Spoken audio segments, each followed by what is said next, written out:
Good morning student, कैसे हैं आप लोग। उम्मीद करता हूं अच्छे होंगे और पढ़ाई में सच्चे होंगे। मैं अंकुर कुमार रॉय, स्वागत है आपका हमारा यूट्यूब चैनल JH एग्जाम्प्लेक्स पे। डियर स्टूडेंट्स, आप लोग को पता है JH एग्जाम्प्लेक्स रिव्यू से रिलेटेड जितनी भी सिलेबस है उसकी तैयारी करवा रहा है। जो भी सिलेबस है आपकी और आप जिस भी सेमेस्टर में हैं उसकी तैयारी आप JH एग्जाम्प्लेक्स पे कर सकते हैं। ऐसे आज आप लोगों का सेमेस्टर 1 का आज आज एग्जाम है। हाँ, आज एग्जाम है, तो सारे विद्यार्थियों को मेरे तरफ से यानी JH एग्जाम्प्लेक्स की तरफ से ऑल द बेस्ट। आप लोग अच्छे से एग्जाम लिखिए। एग्जाम के पहले JH एग्जाम्प्लेक्स की जो टीम है वो कहीं ना कहीं आप लोग को एग्जाम की तैयारी में अच्छा नंबर लाने के लिए, अच्छा नॉलेज देने के लिए कहीं ना कहीं कोशिश जरूर किए हैं। अब हम लोग ये भी उम्मीद कर रहे हैं कि आपका एग्जाम अच्छा जाए। उसके लिए आप लोग अच्छे से एग्जाम लिखिए, टेंशन नहीं लेना है। JH एग्जाम्प्लेक्स हमेशा आपके साथ है, 1 में, 2 में, 3 में, 4 में, 5 में, पूरी सेमेस्टर 8 में, यानी पूरा ग्रेजुएशन तक JH एग्जाम्प्लेक्स हमेशा आपके साथ रहेगा। चलिए, तो आज हम लोग का जो लेक्चर नंबर 13 है, यानी कि सेक पेपर का पर्सनालिटी डेवलपमेंट का यूनिट 3 का जो सेकेंड टॉपिक है वो है कॉग्निटिव बायसेस, मतलब कि संज्ञानात्मक पूर्वाग्रह। आज के इस टॉपिक को हम लोग डील करेंगे और कोशिश करेंगे आपको सरल भाषा में बताने का, क्योंकि अभी तक आप लोग की सेक पेपर की एग्जाम हुई नहीं है। मे बी कल हो जाए, परसों हो जाए, जब भी हो जाए, आज के बाद कभी भी हो जाए। तो मैंने इसके पहले क्वेश्चन आंसर मैंने करवा दिया है। जितने भी आपके सिलेबस से रिलेटेड जितने भी क्वेश्चन आंसर थी वो मैंने करवा दिया। अब आज जो मैं करवाऊंगा क्वेश्चन आंसर से रिलेटेड जितने भी टॉपिक है मैं उसको डील कर रहा हूं, और ये भी कहीं ना कहीं आपकी सिलेबस की एक टॉपिक है, यानी क्वेश्चन आंसर के साथ साथ मैंने आप लोग को थ्योरी भी करवा रहा हूं। चलिए, तो शुरू करते हैं, देखते हैं आज का टॉपिक क्या है। कॉग्निटिव बायसेस, मतलब कि हिंदी में संज्ञानात्मक पूर्वाग्रह। देखिए स्टूडेंट्स, ये आपके सिलेबस के साथ साथ आपकी निजी जिंदगी संवारने भी मदद करती है, पर्सनालिटी डेवलपमेंट। और ये मैं बताता भी हूं कि पहला एक ऐसा चैनल है JH एग्जाम्प्लेक्स की पर्सनालिटी डेवलपमेंट को तैयारी जो करवा रही है वो हिंदी भाषा में करवा रही है और सरल भाषा में करवा रही है, घरेलू भाषा में करवा रही है। हम लोग की यही कोशिश है कि आप लोग जो एग्जाम लिखे एकदम सरल भाषा में लिखे ताकि आप लोग उसको समझ सके। चलिए देखते हैं आज संज्ञानात्मक पूर्वाग्रह क्या है। देखिए, संज्ञानात्मक पूर्वाग्रह एक व्यवस्थित विचार प्रक्रिया है जो मानव मस्तिष्क की व्यक्तिगत अनुभव और वरीयताओं को फिल्टर के माध्यम से सूचना प्रसंस्करण को सरल बनाने में मदद करता है। अब मान के चलिए दोस्त कि अगर हम आपको कुछ का नाम बताएं, मान के चलिए हम आपको बोले गुलाब का फूल, क्या बोले, गुलाब का फूल, तो कहीं ना कहीं आपके दिमाग में उसकी आकृति बनती होगी और सबसे पहले आपके दिमाग में आएगा गुलाब का फूल का मतलब लाल। क्या आया है? लाल। तो वही जो आपके दिमाग में जो प्रक्रिया चली, जो आपके दिमाग में आया, जो आपका दिमाग जो सोचा, उसी को ही हम लोग क्या बोलेंगे, संज्ञानात्मक पूर्वाग्रह कहेंगे। क्या कहेंगे? संज्ञानात्मक पूर्वाग्रह कहेंगे। मतलब कि हम जिसके बारे में आपको बताएं और उसका इमेज तुरंत से आपके दिमाग में बना, तो उसी को हम लोग कहेंगे संज्ञानात्मक पूर्वाग्रह। यही बोला है कि संज्ञानात्मक पूर्वाग्रह एक व्यवस्थित विचार प्रक्रिया, विचार आएगा आपके दिमाग में, क्या आएगा भैया? विचार आएगा। अब हम गुलाब बोले, कमल बोले, कुछ बोले, तो अगर विचार तो दिमाग में सबसे पहले तो रही बोलल को है, तो वही विचार प्रक्रिया है जो मानव मस्तिष्क में कहाँ आएगा विचार भैया? शरीर में नहीं आएगा, तो कहाँ आएगा? दिमाग में। मस्तिष्क मतलब दिमाग में, कि व्यक्तिगत अनुभव और वरीयताओं के फिल्टर के माध्यम से सूचना प्रसंस्करण को सरल बनाने की प्रवृत्ति के कारण होती है, यानी सरल बनाएगा। आप जिसके बारे में जानते हैं, हम बोले आपका दिमाग सोचा, उसी का इमेज बनाया, उसी के बारे में आप विचार लाए अपने दिमाग में। जिसके बारे में आप विचार लाए अपने दिमाग में, उसी को हम लोग क्या कहेंगे? संज्ञानात्मक पूर्वाग्रह कहेंगे। चलिए आगे बढ़ते हैं, देखते हैं क्या बोलता है आगे। फिल्टरिंग प्रक्रिया क्या है भैया? फिल्टरिंग प्रक्रिया, ये नोट करके बहुत इंपॉर्टेंट हो जाता है स्टूडेंट्स। फिल्टरिंग प्रक्रिया एक मुकाबला तंत्र है। क्या है? एक मुकाबला तंत्र है, यानी हमारा दिमाग में हो भैया, ये जो मशीन हो ना, फिल्टरिंग प्रक्रिया, ये हमारे दिमाग में स्थित तंत्र है जो मस्तिष्क को यानी दिमाग को बड़ी मात्रा में जानकारी को प्राथमिकता देने और जल्दी से संसाधित करने में सक्षम बनाता है। फिल्टरिंग प्रक्रिया यानी हमारा दिमाग में है, क्या है? फिल्टर है, यानी हमारे दिमाग में क्या घुसल है? तो हमारे दिमाग में फिल्टर के फिट कर दिया गया है, और वही फिल्टर है वो मस्तिष्क को बड़ी मात्रा में जानकारी प्रदान करवाता है और सबसे पहले यानी उसी को प्राथमिकता देने और जल्दी से संसाधित करने में भी सक्षम बनाता है।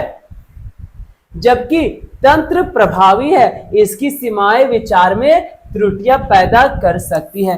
अब कहीं ना किसी ऐसा यही दिमाग है जिसमें सही विचार भी पैदा कर सकती है और गलत विचार भी पैदा कर सकती है। दिमाग है भैया, दिल और दिमाग, लेकिन बोलते हैं ना कि दिल और दिमाग का कनेक्शन अलग अलग होता है। दिल का सुनो दिमाग का नहीं, दिमाग का सुनो दिल का नहीं। दिल है वो अच्छी बात बताएगा, बुरा बात बताएगा, लेकिन जो दिमाग है भैया वो आपका 100% हम लोग क्या, अरे दिमाग बोलता है, बुद्धि लगा यानी दिमाग लगा। हम थोड़ी बोलते हैं दिल लगा। क्या मान के चलो पढ़ाई कर रहे हैं, तो पढ़ाई में क्या बोलेंगे? अरे दिमाग लगा के पढ़। बोलते हैं दिल लगा के पढ़, तो बोलते हैं हाँ सर दिमाग लगा है। क्या है? दिमाग लगा है, पढ़ाई में लगा है। लेकिन सर दिल लगा है वो पढ़ाई में नहीं लगा है, कहीं और दिल लगा है। ठीक है, तो दिल का लगाने का मतलब जो तर्क हमारे दिमाग में आया, तो कहीं ना कहीं नकारात्मक और सकारात्मक प्रभाव दोनों आएगी, और वही दिमाग में क्या आएंगी? जो विचार आएंगी, इसकी सीमाएं विचार में त्रुटियां पैदा कर सकती है। अब कहीं ना कहीं वही दिमाग में तंत्र में नकारात्मक विचार भी आएंगी और सकारात्मक विचार भी आएंगी। उम्मीद करता हूं दोस्तों कि संज्ञानात्मक पूर्वाग्रह क्या है वो आपको अच्छे से समझ में आ गई होगी। एग्जाम में आएंगे, बस खाली मेरी बताई हुई बातों को आपको लिख के आ जाना है। बस लिखा हुआ अगर नहीं समझ रहे हैं तो मेरा बात को अगर आप सुनते हैं तो वो आप लिख के आइएगा, और यही उम्मीद करेंगे कि वीडियो को पूरा आप लोग देखिए। क्या कहेंगे? वीडियो को पूरा आप लोग देखिए। पढ़े के बैठते हैं तो पढ़े में 1 घंटा के लिए आप पढ़ते, चलो मान के चलिए 1 घंटा के लिए आप पढ़ने बैठेंगे, जा रहे हैं भैया 1 घंटा पढ़ब, आप बोल के गली कि 1 घंटा पढ़बो, ठीक है, कॉपी किताब मत पढ़, तू सुतले रह। अगर 1 घंटा तू एगो वीडियो देखो इस सेक पेपर के, 1 घंटा में तू एगो वीडियो देखो सेक पेपर का संज्ञानात्मक, अगर तू सुतले देख ले भी तो 100% में कम से कम 60% सुतले तोर दिमाग में पूरा टॉपिक के आ जाता। तो वो पढ़ा हो गया 1 घंटा बराबर 60% तू सुतले समझे थी, तो हो गया पढ़ा, तू सुत के पढ़, चाहे बैठ के पढ़, चाहे कहीं पर पढ़े थी। तो सेम कंडीशन यहाँ है कि वीडियो को पूरा देखने का आप लोग कोशिश कीजिए, ताकि हाथ से चलाने का जरूरी पेंसिल ना पड़े, बस खाली सुनिए और दिमाग में 60% भर लीजिए। क्या है कि सरल भाषा में आप लोग पर्सनालिटी डेवलपमेंट को पढ़ रहे हैं। चल देख आगे क्या बोलो। मूलतः संज्ञानात्मक पूर्वाग्रह मनुष्य को, किसको? मनुष्य को दैनिक जीवन में मार्गदर्शन के लिए मानसिक शॉर्टकट ढूंढने में मदद करते हैं। अब देखिएगा दोस्त, अब पर्सनालिटी डेवलपमेंट पढ़ रहे तो में शुद्ध हिंदी ना, कहीं कहीं शॉर्टकट। अब शॉर्टकट के शुद्ध हिंदी क्या जान, तू हमने जानो ही भाई शॉर्टकट मारने रे। अनपढ़ हो वह समझो शॉर्टकट के, और पढ़ा लिखा हो वो भी समझता है शॉर्टकट होता क्या है। अब ऐसा छोड़िए कि आप लोग शॉर्टकट नहीं समझते हैं, मार्गदर्शन नहीं समझते हैं, ये सब शुद्ध हिंदी नहीं। पर्सनालिटी डेवलपमेंट में ऐसा भी वर्ड है कि हिंदी और इंग्लिश हम लोग आसानी से समझ लेते हैं, तो एकदम तो इनके दितियाना नहीं है, बस आगे बढ़ना है और पढ़ना है। वही बोल दिया है, मूलतः संज्ञानात्मक पूर्वाग्रह मनुष्य को दैनिक जीवन में मार्गदर्शन के लिए मानसिक शॉर्टकट ढूंढने में मदद करते हैं। लेकिन शॉर्टकट ढूंढने में क्या करता है दैनिक जीवन में? शॉर्टकट मार रहे, लॉन्ग कट आजकल कोई जाना नहीं चाहता है। वो क्या करता है दैनिक जीवन में हम लोग ज्यादा से ज्यादा काम क्या करने के लिए खोजते हैं कि शॉर्टकट में कर के निपटा ले। वही बोलता है मानसिक शॉर्टकट ढूंढने में मदद करते हैं, लेकिन अक्सर तर्कहीन व्याख्याओं और निर्णयों का कारण भी बन सकते हैं। और यही शॉर्टकट ढूंढते जो हम लोग काम करने के लिए, वो भी कहीं ना कहीं जो शॉर्टकट है वो निर्णयों का कारण भी बन सकता है। शॉर्ट में निर्णय दे के भगा, शॉर्ट में बता के निकल, तो कहीं ना कहीं वो जो शॉर्टकट है वो शॉर्टकट है दैनिक मदद में भी मदद करती है और कहीं ना कहीं निर्णय लेने का भी कारण बन सकता है शॉर्टकट। चलिए आगे देखते हैं। संज्ञानात्मक पूर्वाग्रह अक्सर स्मृति, ध्यान और अन्य मानसिक गलतियों से संबंधित समस्याओं से उत्पन्न होते हैं। अब देख क्या बोल दिया है, बहुत इंपॉर्टेंट चीज बोल दिया है। क्या बोला है समझिएगा। संज्ञानात्मक पूर्वाग्रह अक्सर स्मृति यानी स्मृति ईरानी, ध्यान और अन्य मानसिक गलतियों से संबंधित समस्याओं से उत्पन्न होते हैं। अब कहीं ना कहीं संज्ञानात्मक पूर्वाग्रह है वो ध्यान, स्मृति और अन्य मानसिक की गलतियों से संबंधित समस्याओं से उत्पन्न होते हैं। माने ध्यान में अगर आप बैठल हैं, ध्यान लगे ले हैं, तो आपके दिमाग में अच्छा ख्याल आ रहा है, वाह हम ध्यान में बैठे ली और तोरा लगे तो पप्पा हमर से मिल लावे तो ध्यान में लगे तो खुशी है, तो दिमाग में चले तो किनारे हो ध्यान में रहकर साथ हम मिल के रहो, दिमाग में चल रहा है तो क्या आ रहा है, ये सब संज्ञानात्मक पूर्वाग्रह विचार आ रहा है, सोच रहे ध्यान में बैठा नहीं तो और भी अन्य अक्सर स्मृति, अन्य ये सब जो आप सोचने वाला जो क्रिया आप करते हैं उसी से कहीं ना कहीं संज्ञानात्मक पूर्वाग्रह क्या होता है, उत्पन्न होता है। वे अक्सर अचेतन निर्णय लेने की प्रक्रिया होती है जो व्यक्तियों को जानबूझकर इसका एहसास किए बिना प्रभावित होने को आसान बनाती है। बड़ी मात्रा में जानकारी को जल्दी से संसाधित करने के लिए उपयोग की जाने वाली फिल्टरिंग प्रक्रिया और मुकाबला तंत्र को हेयुरिस्टिक्स कहा जाता है। अब देखो क्या बोल दिया, चलिए क्या बोला समझिएगा। बड़ी मात्रा में जानकारी को जल्दी से, अब बड़ी मात्रा में जानकारी हो, जल्दी जल्दी जानकारी हो, सुना रहे तो वही बोल लो है, बड़ी मात्रा में जानकारी को जल्दी से संसाधित करने के लिए उपयोग की जाने वाली फिल्टरिंग प्रक्रिया, यानी यही फिल्टरिंग प्रक्रिया से हम लोग जल्दी से जल्दी हम लोग उसकी जानकारी प्राप्त कर सकते हैं, उसको संशोधन कर सकते हैं। संसाधित करने के लिए उपयोग की जाने वाली फिल्टरिंग प्रक्रिया और मुकाबला तंत्र को क्या कहेंगे, हेयुरिस्टिक्स कहा जाएगा। क्या कहेंगे, हेयुरिस्टिक कहा जाएगा। चलिए आगे बढ़ते हैं।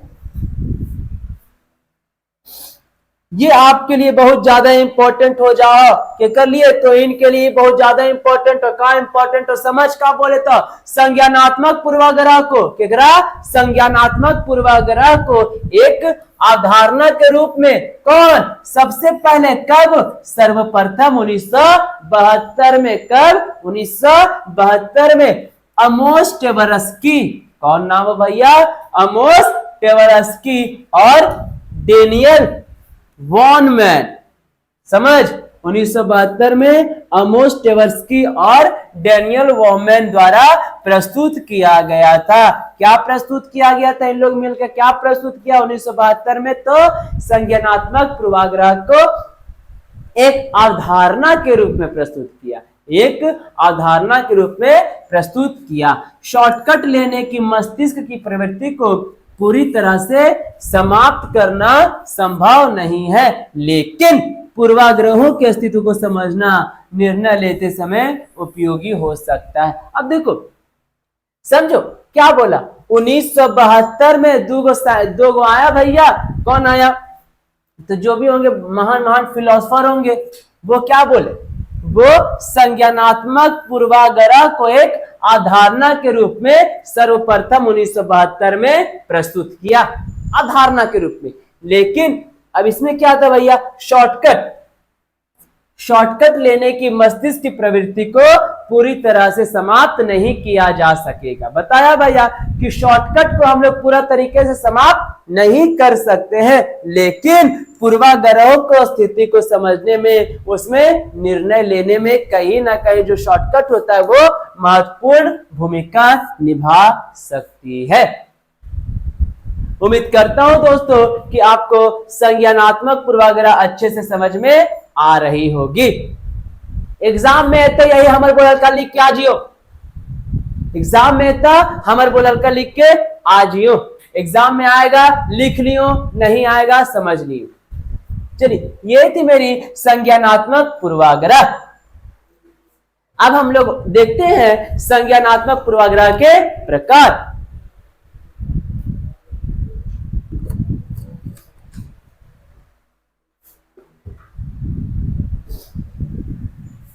देखिए क्या बोलता है संज्ञानात्मक पूर्वाग्रह के प्रकार।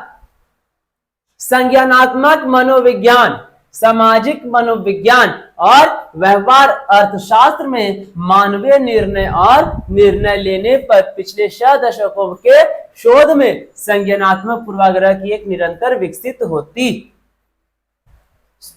जा रही है। इस सूची की पहचान की गई है। अब देखो, आप लेख भैया सोच, संज्ञानात्मक पूर्वाग्रह जो थिंकिंग है, जो सोच है, वो सामाजिक मनोविज्ञान में, व्यवहार अर्थशास्त्र में, मानवीय निर्णय लेने और निर्णय लेने पर पिछले 6 दशकों से कहीं ना कहीं संज्ञानात्मक पूर्वाग्रह की जो विकसित होते जा रही है वो अधिक होते जा रही है। यानी कि संज्ञानात्मक मनोविज्ञान, संज्ञानात्मक पूर्वाग्रह, सामाजिक मनोविज्ञान, व्यवहार अर्थशास्त्र में कहीं ना कहीं ये काफी लंबे समय से इसकी और भी विस्तार जारी है, जो इस प्रकार दर्शाया गया है। जैसे क्या बोल दिया, अभिनेता पर्यवेक्षक पूर्वाग्रह, ये कहीं ना कहीं संज्ञानात्मक पूर्वाग्रह का एक प्रकार है।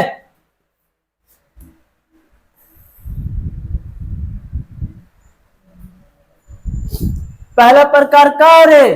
पहला प्रकार संज्ञानात्मक पूर्वाग्रह के पहला प्रकार हो जाएगा अभिनेता पर्यवेक्षक पूर्वाग्रह। कहा, अभिनेता पर्यवेक्षक पूर्वाग्रह। अभी है क्या भैया, समझिए इका, किसी व्यक्ति द्वारा, किसके द्वारा?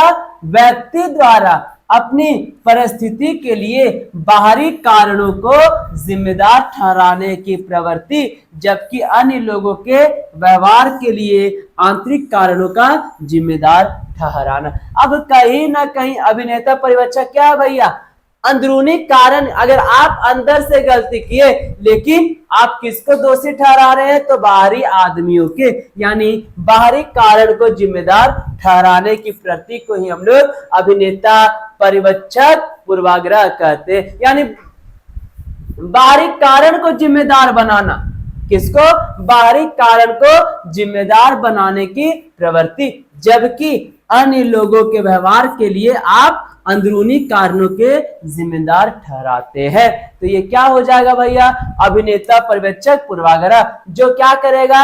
बाहरी कारण को, यानी आप अंदर, आपका जो कारण है वो अंदर का कारण है, लेकिन हम जो जिम्मेदार ठहरा रहे हैं वो बाहरी कारण को जिम्मेदार ठहरा रहे हैं।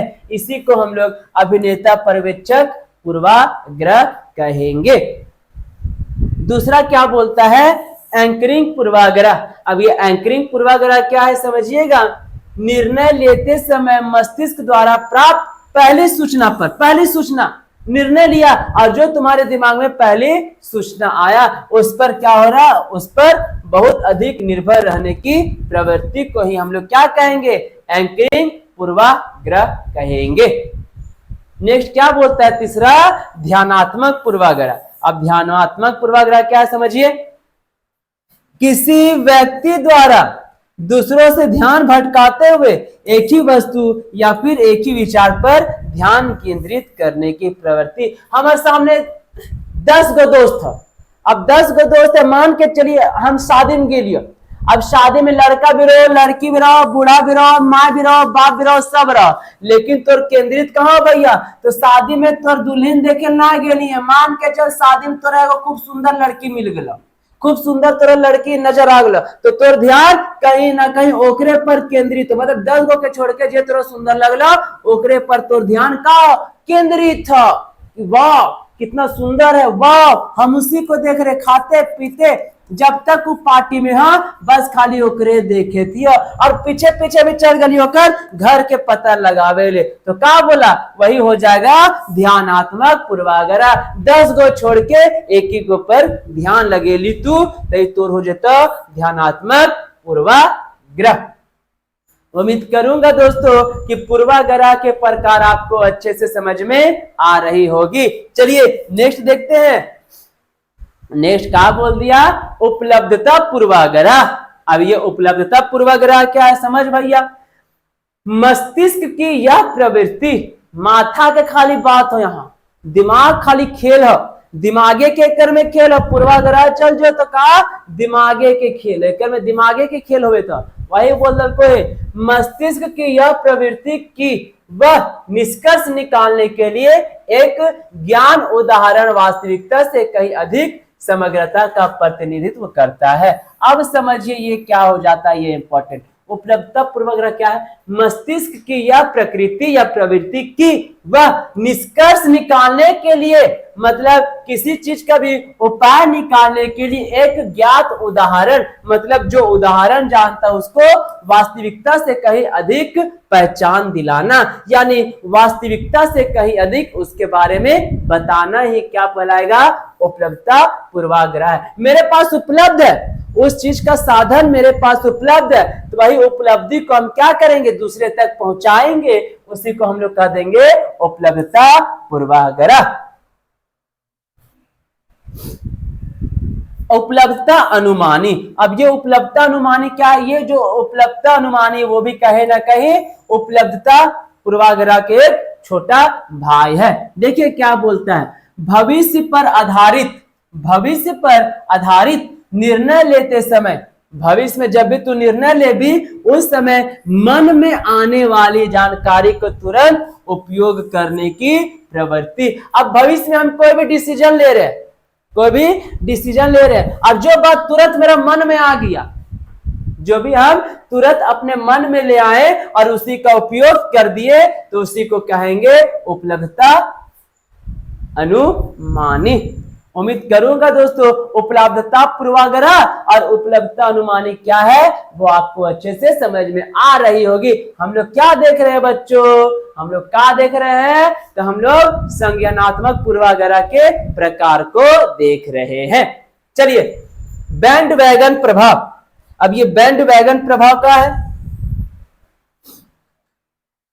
मस्तिष्क की यह प्रवृत्ति की वह कोई चीज वांछनीय होगी क्योंकि अन्य लोग उसे चाहते हैं। अब देखो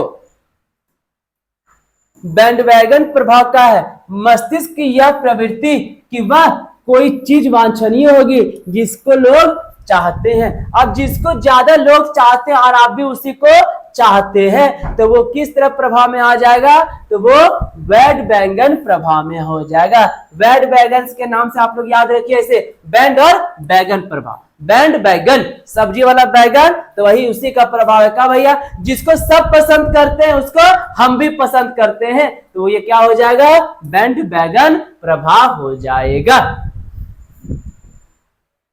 चलिए पूर्वाग्रह अंध बिंदु।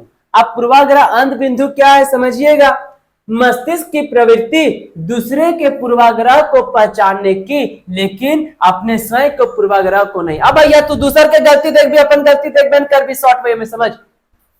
दूसर के गलती आपको पहचानने में आ रहा है, नजर आ रहा है, लेकिन आपकी गलती खुद की गलती नहीं समझ में आ रही है, तो उसको हम लोग क्या कहेंगे? पूर्वाग्रह अंध बिंदु कहेंगे। और ये सब कौन करवा रहा है भैया? ये सब हमार सोच करवा रहा है, हमार दिमाग करवा रहा है, हमार मस्तिष्क करवा रहा है। अब देखिए नेक्स्ट क्या बोलता है, क्लस्टरिंग भ्रम। अब ये क्लस्टरिंग भ्रम क्या है समझिएगा, मस्तिष्क की प्रवृत्ति जो संख्याओं या घटनाओं को यादृच्छिक या मैं याद के अनुक्रम में एक पैटर्न देखना चाहती है। याद करेगा भैया कि पहले तू छोटा वाली तो पहले तेरा कुत्ता काटल को कि बिल्ली काटल को, तो कहीं ना कहीं हम बोल ना हमारा पहले कुत्ता काटल का तब बिल्ली काटल को तब कोई और काटल को, तो ये सब का हो जाता, मस्तिष्क की प्रवृत्ति जो संख्याओं या घटनाओं को याद करने के अनुक्रम में एक पैटर्न देखना चाहती है। अब याद करी थी भैया कि ना रे पहले हमरा कुतवा काटल का ओकर बाद के काटल को याद करे थी, और ना रे कुतवा ना बिलहा बिलिया काटल को, तो ये क्या करे क्रम के अनुसार हम सोच रहे हैं ना कि ना रे पहले कुत्ता काटा फिर बिल्ली काटा फिर कोई और हमको हबका, तो ये क्या हो जाएगा, क्लस्टरिंग भ्रम आ जाएगा, जिसको हम लोग सोच रहे हैं लेकिन उसको कालीय क्रम के यानी संख्याओं या फिर घटनाओं के कालीय क्रम के अनुसार सोच रहे हैं कि पहले कौन सा घटना घटा था। तो ये सब कौन सोचो भैया, ये सब दिमाग में काम कर रहा है इस सब में। चलिए अब दूसरा क्या बोलता है नेक्स्ट, पुष्टि पूर्वाग्रह। अब पुष्टि पूर्वाग्रह क्या है समझिए, मस्तिष्क की नई जानकारी को महत्व देने की प्रवृत्ति जो मौजूदा विचार का समर्थन करती है, यानी नया विचार आपके दिमाग में आएगा। जैसा अभी जनरेशन जो चल रहा है तो अभी हम लोग ना बोलते भैया ये पुराना सोच ना, तो अभी तक पुरानी सोच में ही रे, ये नया सोच आ गलो है, नया जनरेशन आ गलो है, तो सोचे विचार भी तो का हो नया हो जाता, तो ओकरे हमने क्या बोलब, पुष्टि पूर्वाग्रह बोलब। चलिए देखिए नेक्स्ट क्या बोलता है, डनिंग क्रूगर प्रभाव। अब ये डनिंग क्रूगर प्रभाव क्या है समझिएगा, किसी दिए गए क्षेत्र में सीमित ज्ञान या क्षमता वाले व्यक्ति की उस क्षेत्र में अपने कौशल को अधिक आंकने की प्रवृत्ति। अब मान के चल 20 गो लड़का में तू अकेले दिस दैट देके तू लेक्चर देके आ गली, तो वही बोलर कोई दिए गए क्षेत्र में सीमित ज्ञान या क्षमता वाले व्यक्ति की उस क्षेत्र में अपने कौशल को अधिक आंकने की प्रवृत्ति। मतलब कि 20 गो आदमी में तू अकेले ही, तो कहीं ना कहीं तरह घमंड आगला कि हमारे बोले का तरीका बड़ी अच्छा, हमारे में कौशल बड़ी अच्छा, हमारे स्किल बहुत अच्छा है, तो वो जो घमंड आया, वो जो सोचने वाला जो घमंड आया, उसको हम लोग क्या कहेंगे, डनिंग क्रूगर प्रभाव कहेंगे। उम्मीद करूंगा दोस्तों कि संज्ञानात्मक पूर्वाग्रह आप लोग को अच्छे से समझ में आ रही होगी। चलिए आगे बढ़ते हैं, आगे क्या बोल दिया, मिथ्या सर्वसम्मति प्रभाव। अभी मिथ्या सर्वसम्मति प्रभाव क्या समझ, किसी व्यक्ति की यह प्रवृत्ति कि वह यह अनुमान लगा लेता है कि दूसरे लोग उससे कितनी सहमत है। मतलब कि आप 10 लोग के बीच में आप जो विचार प्रकट करते हैं तो उससे आप ये अनुमान लगा लेते हैं कि मेरे विचार से लोग कितने सहमत हैं, यानी मेरे विचार को लोग कितने लोग मानने वाले हैं। ये जो अनुमान आप लगाते हैं उसे ही हम लोग मिथ्या सर्वसम्मति प्रभाव कहते हैं। चलिए देखते हैं आगे क्या बोलता है। अब आगे बोलता है फ्रेमिंग प्रभाव।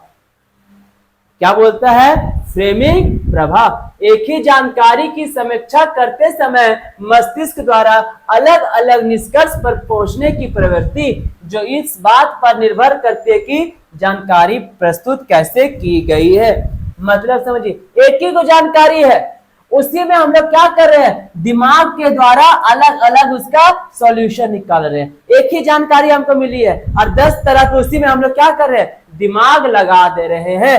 तो इस बात पर निर्भर करती है कि जानकारी कैसे प्रस्तुत की गई है, तो उसी को हम लोग क्या बोलेंगे, फ्रेमिंग प्रभाव कहेंगे। कि एक ही जानकारी पर 10 तरह के दिमाग लगाने वाले को हम लोग क्या कहेंगे, फ्रेमिंग प्रभाव कहेंगे।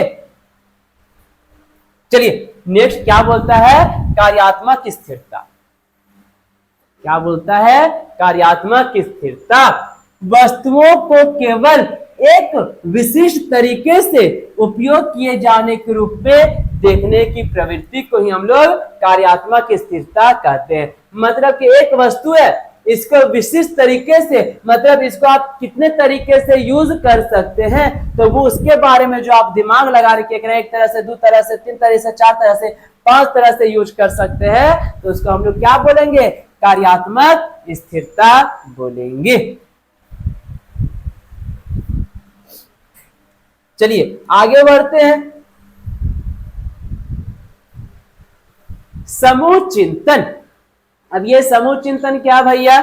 मस्तिष्क की आम सहमति को महत्व देने की प्रवृत्ति। मतलब कहीं ना कहीं पूरे समूह में एक चिंतन जो प्रकट होता है हमारे मस्तिष्क में, उसी को हम लोग समूह चिंतन कहेंगे। हेलो प्रभाव पूछ दिया है कि हेलो प्रभाव से आप क्या समझते हैं? हेलो प्रभाव है क्या? दिमाग से ही ये सब रिलेटेड है भैया।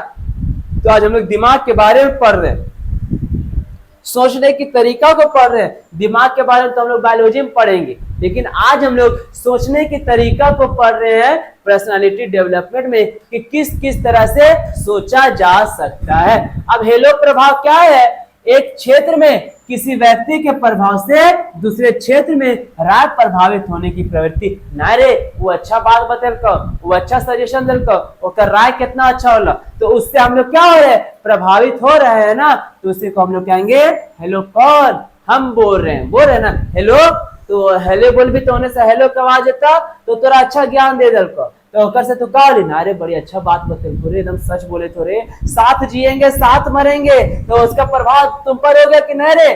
साथ जिएंगे, एहसास नहीं तुमको मैं प्यार करूं कितना, कर दूंगा तुम्हें पागल, चाहूंगा सनम इतना। तो हम हेलो करके बोल दिए तो कहीं ना कहीं क्या हुआ? उस पर प्रभाव हो गया, इसके बताए हुए बातों पर उसको प्रभाव हो गया, होने की प्रभावित कर दिया दोनों को। नारे सच बोलल को, साथे जीतो साथे मरतो, कसम खा लल को, तो ओकर से दोनों क्या हो गया? प्रभावित हो गया। वही जो सोच उत्पन्न हुआ आपके दिमाग में, उसी को हम लोग कहेंगे हेलो प्रभाव। चलिए आगे देखते हैं, आगे क्या बोलता है? पश्च दृष्टि पूर्वाग्रह, यानी अतीत की घटनाओं को वास्तविकता से अधिक पूर्वानुमानित मानने की प्रवृत्ति। अब देखो, अतीत की घटनाओं को, अतीत में भी जो भी घटना घटा है उसको वास्तविकता से अधिक पूर्वानुमानित मानने की प्रवृत्ति। कहीं ना कहीं जो सिचुएशन अभी चल रहा है उससे ज्यादा माने अतीत की घटना को मानने वाले को हम लोग क्या कहेंगे? पश्च दृष्टि पूर्वाग्रह, यानी पीछे वाला सोच। तो सोचे एकदम पीछे हो गया यार, तो अतीत में जिया रहा, दुनिया इतना आगे बढ़ा और तो ओकरे लिए सरा तू सुतल, तो ओकरे लिए तू पढ़े थी, तो क्या बोलेंगे? ये सब कहीं ना कहीं पश्चिम दृष्टि पूर्वाग्रह कहलाएगी। चलिए आगे बढ़ते हैं। गलत सूचना प्रभाव। अब ये गलत सूचना प्रभाव क्या है भैया?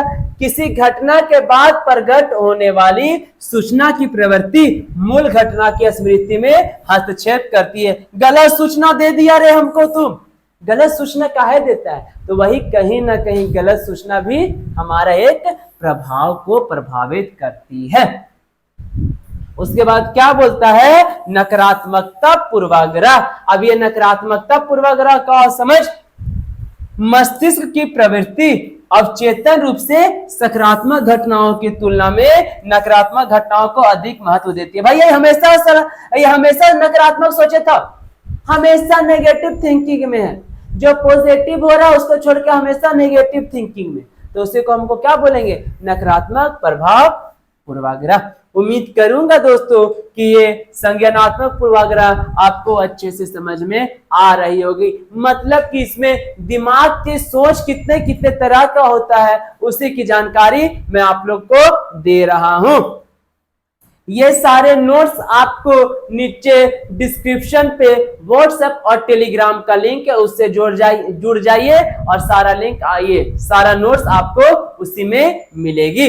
और एक बहुत जरूरी बात, आप लोग अभी एग्जाम लिख लो, कोई बर्डन नहीं है। एग्जाम का प्रिपरेशन तो हम लोग करवा दिए हैं प्रीवियस क्वेश्चन में, प्रीवियस क्लास में, आप लोग उसको एक बार देख लीजिएगा।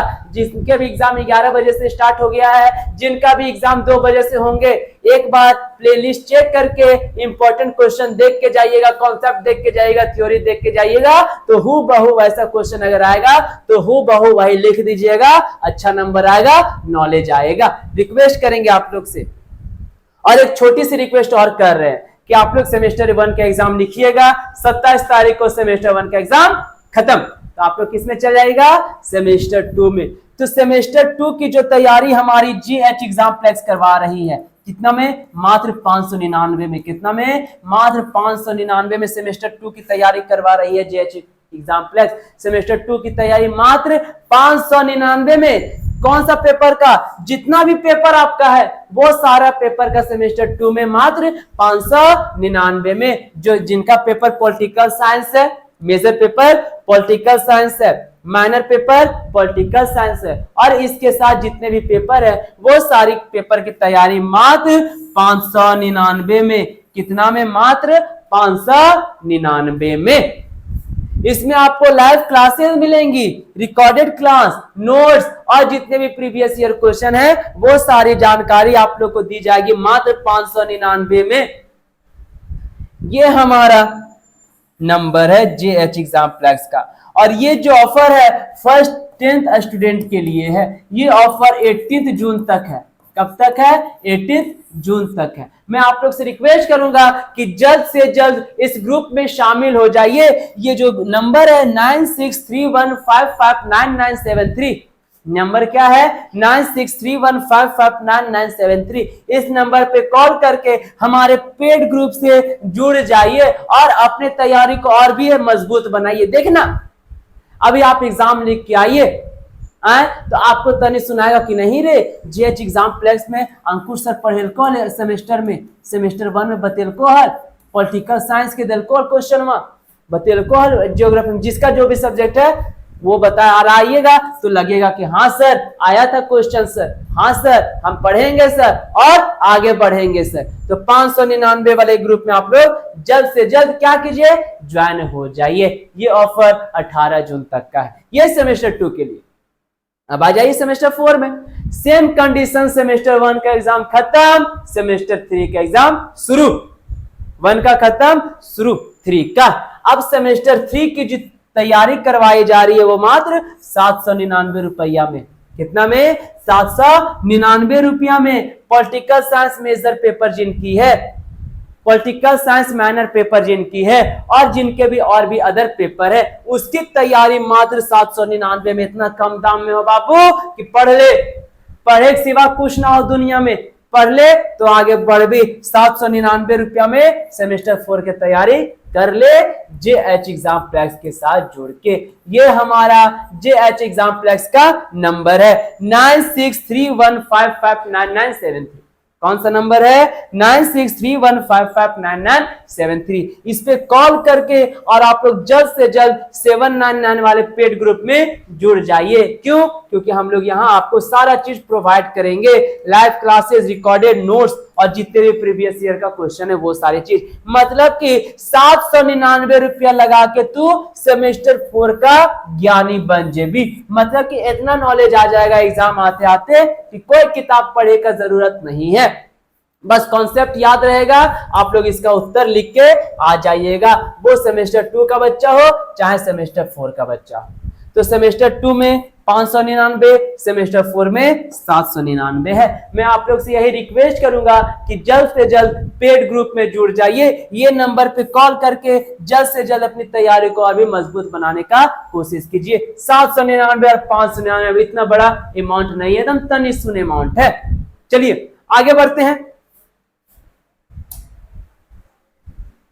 देखिए, अब जो है पूर्वाग्रह में निकटता पूर्वाग्रह एक प्रकार आया है जो कि आपका क्वेश्चन पूछा है 2 नंबर का, अगर आप दीजिएगा, अब 1 लाइनर क्वेश्चन कर दिया है तो अब 2 नंबर का पूछ दिया है कि निकटता पूर्वाग्रह से आप क्या समझते हैं। तो निकटता पूर्वाग्रह शारीरिक रूप से करीब रहने वाले लोगों की तरजीह देने की अवचेतन प्रवृत्ति है। एक भौतिक कर्मचारी को दूरस्थ कर्मचारी से पहले वेतन वृद्धि के लिए विचार किया जाना, क्योंकि वे अपने वरिष्ठ के तत्काल आसपास के क्षेत्र में है, उसे हम लोग क्या बोलेंगे, निकटता पूर्वाग्रह का एक उदाहरण मानेंगे, यानी कि निकटता पूर्वाग्रह कहेंगे। मान के चल भैया जे दूर में हो, जे दूर में है तो उसके अपेक्षा जो नजदीक में है तो वही न सबसे पहले काम करवाएगा किसी भी फील्ड में।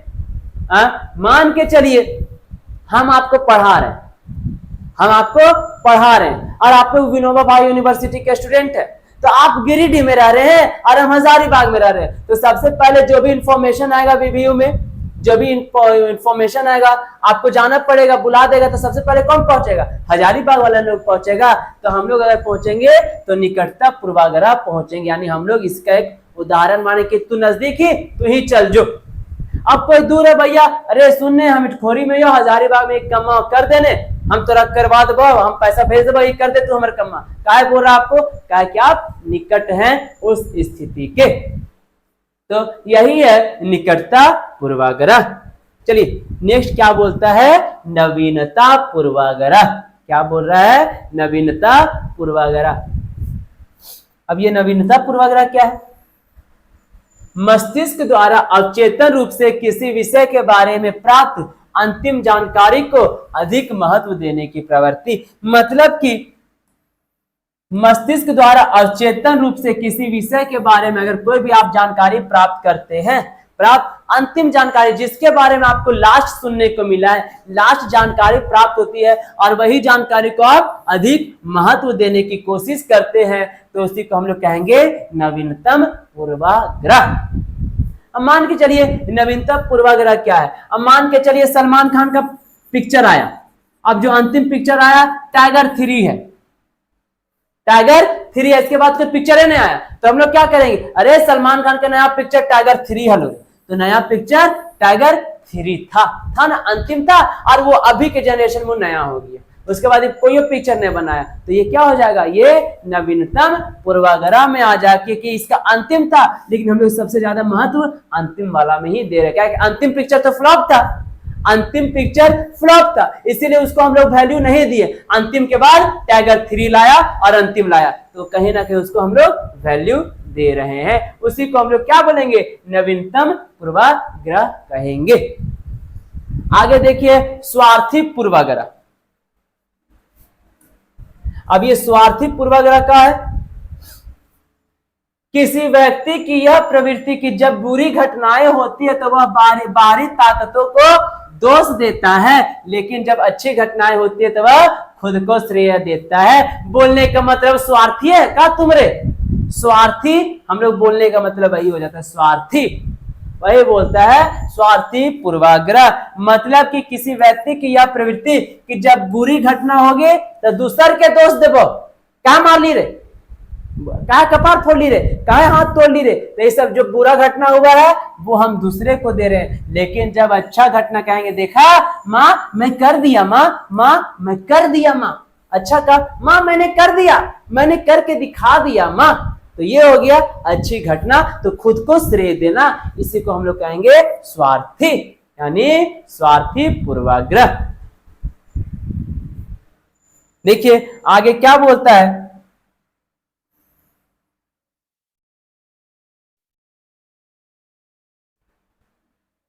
अब देखिए एक तो छोटा सा टॉपिक आया है कि डूब लागत प्रभाव क्या है। अब ये डूब लागत है कहीं ना कहीं आपकी मानसिक प्रवृत्ति से भी, यानी मस्तिष्क प्रवृत्ति का भी एक हिस्सा है।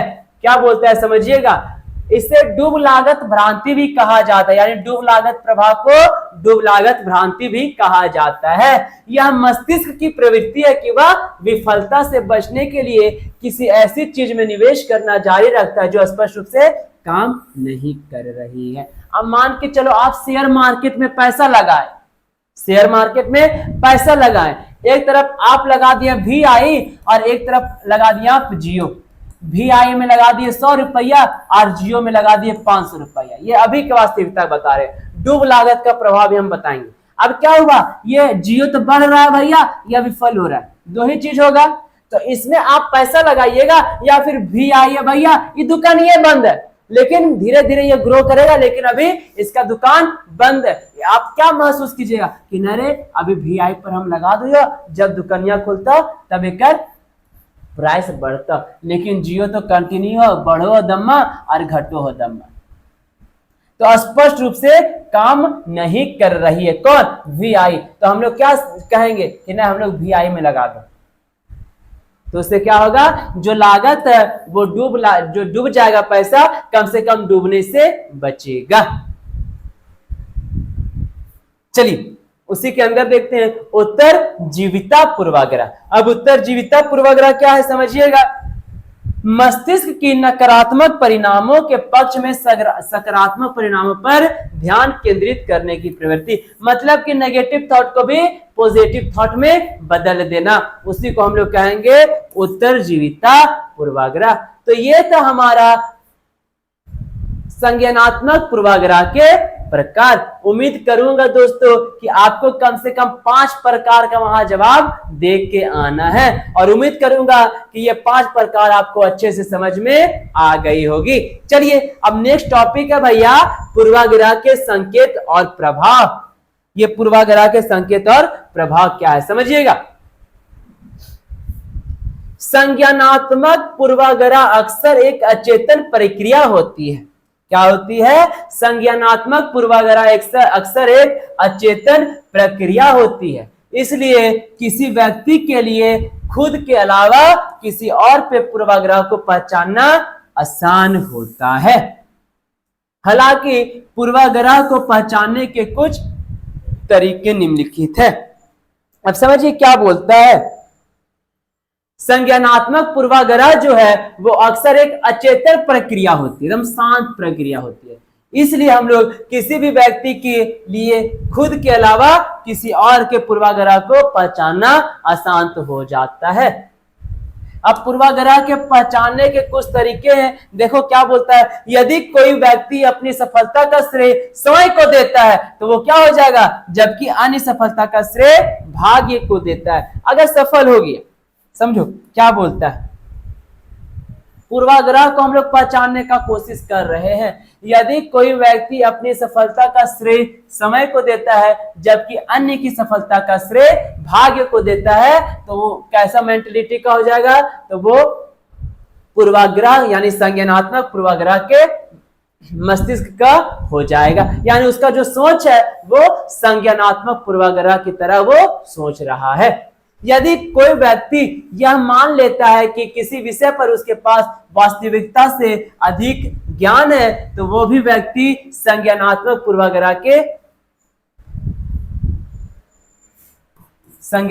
पूर्वाग्रह के सोच भी उनकी उसी तरह हो जाएगी। यदि कोई व्यक्ति स्वयं के बजाय बाहरी कारकों को दोष देने पर जोर देता है, यदि कोई व्यक्ति केवल उसी बात पर ध्यान दे रहा है जो उसकी राय की पुष्टि करता है, तथा यदि कोई व्यक्ति यह मान ले कि हर कोई अपनी राय साझा करता है, ये सब हम लोग पीछे अभी देख चुके थे। अभी हम लोग जो इतना टॉपिक लेके पढ़े, समूह चिंतन, हेलो प्रभाव, प्रविष्ट पूर्वाग्रह, गलत सूचना प्रभाव, ये सब क्या है, ये सब कहीं ना कहीं आपका संज्ञानात्मक पूर्वाग्रह का प्रकार था, और कहीं ना कहीं ये भी आपका संज्ञानात्मक पूर्वाग्रह को पहचानने का एक तरीका था कि हम लोग ये सब से हम लोग संज्ञानात्मक पूर्वाग्रह को पहचान सकते हैं।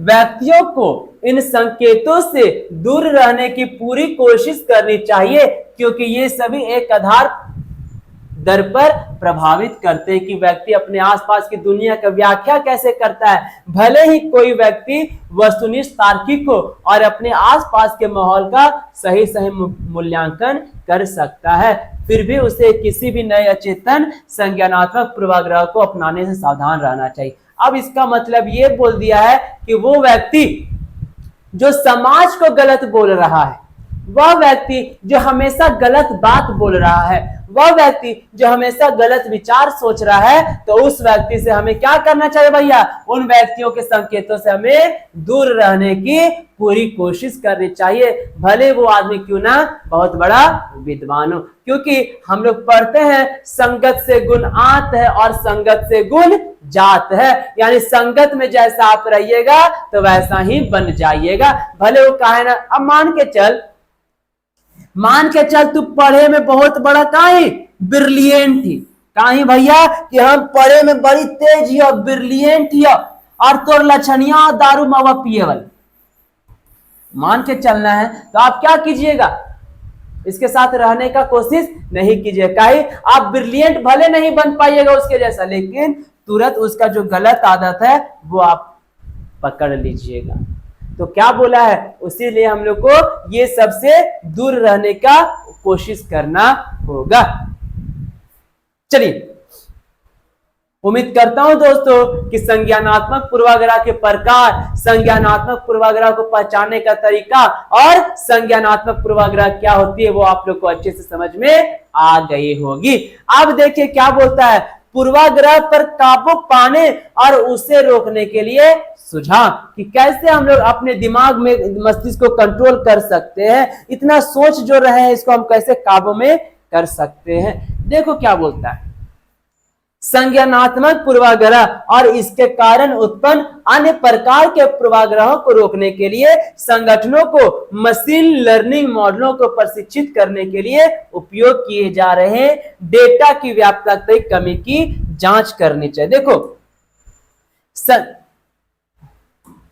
संज्ञानात्मक पूर्वाग्रह और इसके कारण जो भी उत्पन्न अन्य प्रकार के सोच हो रहे हैं उसे रोकने के लिए संगठनों को क्या है, मशीन लर्निंग मॉडलों को प्रशिक्षित करने के लिए उपयोग की जा रहे डेटा के व्यापकता की कमी की जांच करनी चाहिए। अब कहीं ना कहीं दिमाग का जांच होगा, तो ये सब जो जांच प्रक्रिया हो रही है वो कहीं ना कहीं मशीनों के द्वारा हो रही है। अब तो दिमाग पढ़ना है, आपके दिमाग में क्या है उसको जानना, तो अक्षर से देखो नहीं बता देगा, तो कहीं ना कहीं उसका सीटी स्कैन होगा, फलना होगा, ढकना होगा, तो ये सब चीज क्या है, मशीनी कार्रवाई से है। इसीलिए व्यापकता की कमी की जांच करनी चाहिए।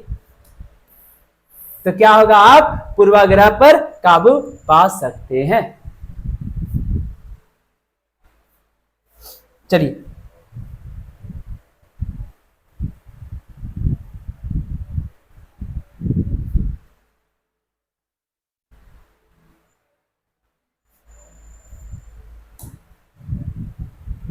आगे बढ़ने से पहले स्टूडेंट आप लोग के लिए एक बहुत बड़ी सूचना है। अब सूचना क्या है, इंफॉर्मेशन है। क्या इंफॉर्मेशन है समझिएगा, जो भी बालक और बालिकाएं, जो भी विद्यार्थी सेमेस्टर 2 में है, किसमें है, सेमेस्टर 2 में है, और जिनका भी मेजर पेपर या माइनर पेपर फिजिक्स है और इसके साथ जितना भी पेपर है उसकी तैयारी करवाई जा रही है मात्र 799 में। यानी सेमेस्टर 2 की तैयारी फिजिक्स पेपर वाले का मात्र 799 में है। कितना में, 799 में। इसमें आपको live classes, recorded classes, previous year question और जितने भी हैंड रिटेन नोट्स है वो सारी चीज आपको प्रोवाइड करवाई जा रही है मात्र 799। बस खाली 799, बस सिर्फ 799 में आप फिजिक्स में मास्टर बन सकते हैं सेमेस्टर 2 के लिए, जो हमारा JH एग्जाम प्लेक्स करवा रहा है, जो हमारा JH एग्जाम प्लेक्स करवा रहा है मात्र 799 में। देखिए, इसके साथ क्या भैया, ये जो ऑफर है आपका 18 जून तक है। मैं आप लोग से अनुरोध करूंगा कि जल्द से जल्द आप लोग पेड ग्रुप से जुड़ जाइए, यानी 799 रुपया में आप लोग सेमेस्टर 2 में जुड़ जाइए, यानी ज्वाइन हो जाइए मात्र 799 में। ये जो ऑफर है वो 18 जून तक है और सेमेस्टर 2 के लिए पहले 10 विद्यार्थियों के लिए ये ऑफर है। जल्द से जल्द आप लोग फिजिक्स में तेज बनना है सेमेस्टर 2 के क्लास में, तो 799 में जल्द से जल्द आप लोग क्या कीजिए, जुड़ जाइए। अब आते हैं सेमेस्टर 4 में।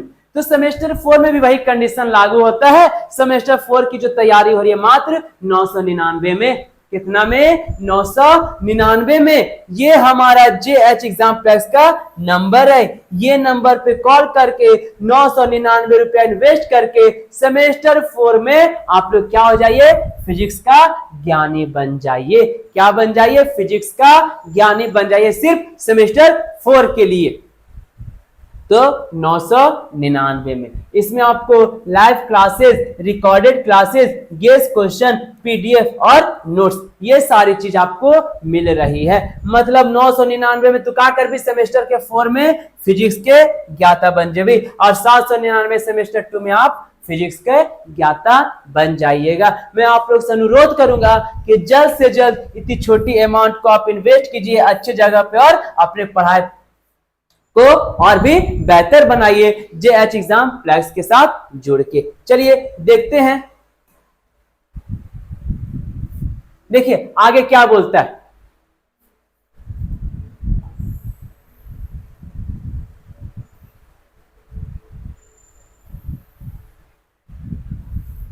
ये हो चुका है।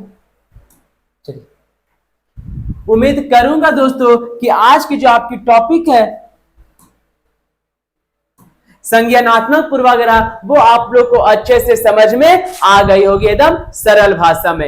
एग्जाम में आएगा तो लिख लेंगे, नहीं आएगा तो समझ लेंगे। मैं अंकुर कुमार रॉय मिलूंगा अपने अगले वीडियो में नए उमंग के साथ। तब तक के लिए धन्यवाद।